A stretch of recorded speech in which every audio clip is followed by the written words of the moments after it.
Magandang araw mga friend. Medyo mahirap mag-isip ng ulam sa ngayon, pero meron ako ritong sardinas.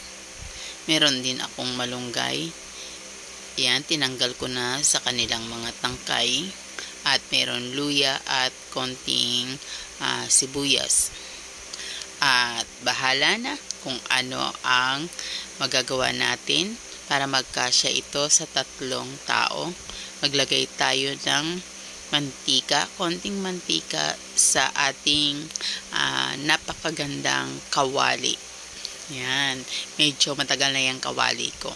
Kaya, ganyan ang itsura niyan, mga friend. At igisa natin ang ating luya.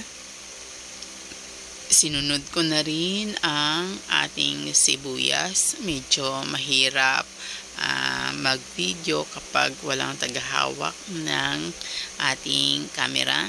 At ilagay na rin natin ang ating napakasarap na sardinas. Igisa-gisa natin, halu-haluin para mawala ang lansa ng ating sardinas. At medyo pisat-pisatin natin ng konti para yan ay dumami. Yan. At lagyan na natin ng pampalasa. Ang nilalagay ko lang mga friend ay ang asin. Kayo bahala na kung meron pa kayong ilalagay na mga pampalasa. At yan ay lagyan natin ng fresh water or ng tubig na galing sa gripo. Yan. Lagyan natin ng sabaw para yan ay dumami. Ayan. Dagdagan pa natin. At naalala ko nga pala, may isa pa akong itlog sa rep. Ayan, binati ko na rin. Hindi ko na naipakita. At yan ay para dumami talaga ay may naalala pa ako. Ayan, meron ditong isang sotanghon. Ito yung mga nakabalot sa maliliit na piraso na plastic. Yan.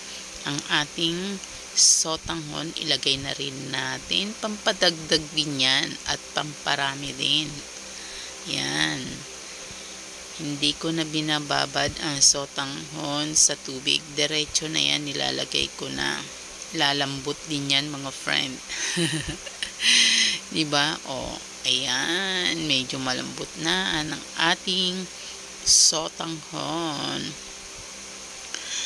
At isunod na natin ang ating binating itlog. Ayan. Halu-haluin natin para yan ang ating itlog ay kumalat na. Ayan. O, diba?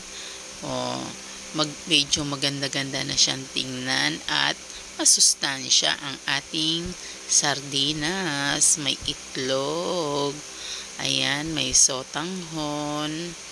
At ang isunod na natin ang ating malunggay. Ayan. Lagay na natin ang ating napaka masustansyang malunggay. O diba, medyo maganda ang ating kulay. May itlog, may malunggay, may kulay berde sa ating sardinas. At ang bango rin niya mga friend. Ayan.